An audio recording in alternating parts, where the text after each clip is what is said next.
Welcome to my channel, USA Battle Zone. If you love stories of courage, brotherhood, and the unbreakable spirit of American warriors, you're in the right place. Now, sit back, because today's story isn't about explosions or glory. It's about one valley, one team of Navy SEALs, and one pilot, whose courage changed everything in a single, breathtaking pass. Music rises, slow strings, a heartbeat drum. It was 0430 hours in eastern Afghanistan. A cold mist clung to the valley floor, the kind of fog that swallowed sound and made every shadow look like a muzzle flash. SEAL Team 8 had been on the ground for 20 hours, exhausted, low on ammo, and cut off from extraction. They were hunting a high-value target, a Taliban commander known only as the Vulture. Intel said he operated out of a small village wedged between two ridgelines. But when the team moved in, they realized too late, the intel was wrong. It wasn't a dozen fighters. It was over 60. Machine gun fire erupted from the ridges. RPGs screamed overhead.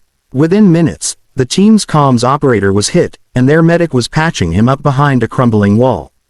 Dust, smoke, and gunfire filled the air. Eagle 2-1, this is Neptune. We're pinned down. We need CAS, close air support, now. Static. Then a voice, calm, steady. Copy that, Neptune. This is Reaper 6. I'm 10 minutes out. Hold tight. The SEALs had heard the name before, Reaper 6. Rumors said it was a female pilot, one of the best the Air Force had. But in the chaos of war, you didn't think about names or gender. You thought about survival. 10 minutes later, the sound of jets echoed faintly through the mountains. The SEALs looked up, scanning the sky between bursts of gunfire. Tracer rounds sliced the air. The Taliban had mounted heavy machine guns on both ridges, ready to shoot at anything that moved. Reaper 6, we've got eyes on at least 2 enemy nests with DSHKs, danger close.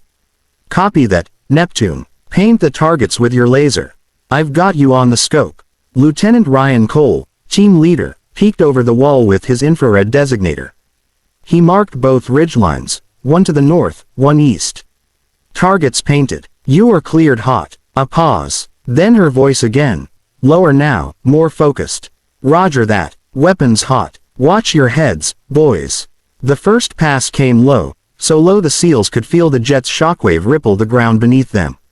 A single streak of silver tore through the fog. Then, thunder. The entire northern ridge erupted in fire. Rocks and dust shot 100 feet into the air. The heavy guns went silent. Holy hell, one SEAL whispered. But before they could breathe, she looped back. Reaper 6 inbound for second pass. Her second run came even lower.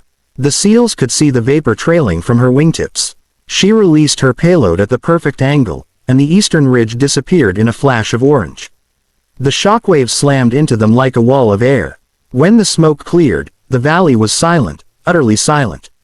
Only the crackle of fire and the echo of falling rock remained. Neptune, this is Reaper 6. All enemy positions neutralized. You're clear to move. Lieutenant Cole couldn't speak for a moment. He just stared at the burning ridges, the very ones that had nearly taken his men's lives. Reaper 6, he finally said, voice rough. You just saved our asses. Just doing my job, she replied. But next time, try not to get yourselves surrounded. A hint of humor. And just like that, she was gone.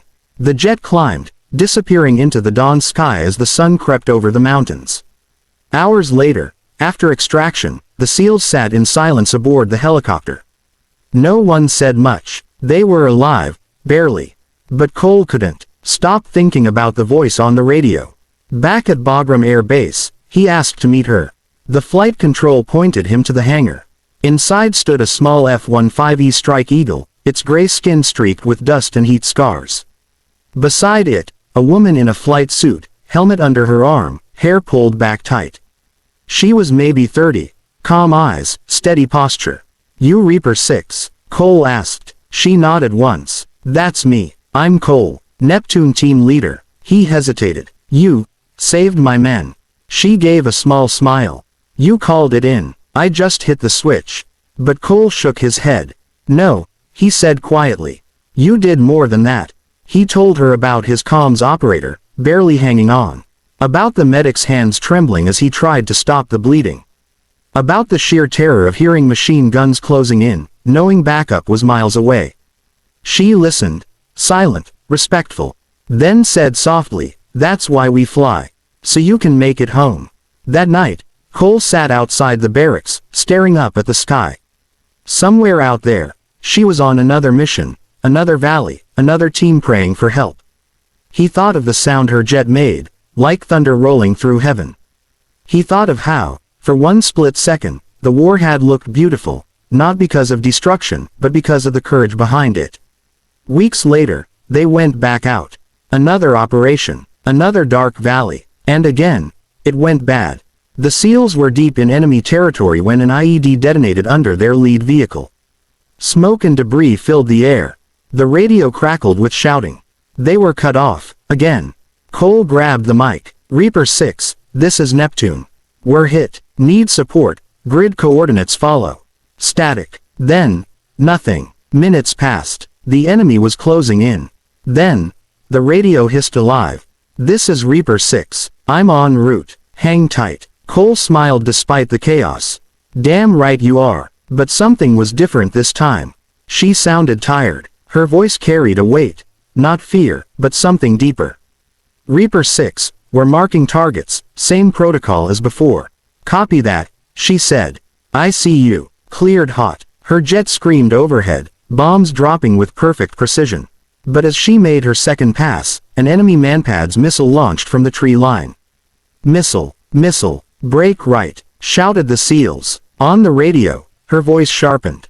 "I see it. Countermeasures out." Flashes of flares lit the sky, but the missile kept tracking. A second later, a blinding explosion. The jet rolled violently, trailing smoke. "Reaper 6, do you copy?" Cole shouted. Silence. Then, faintly, her voice.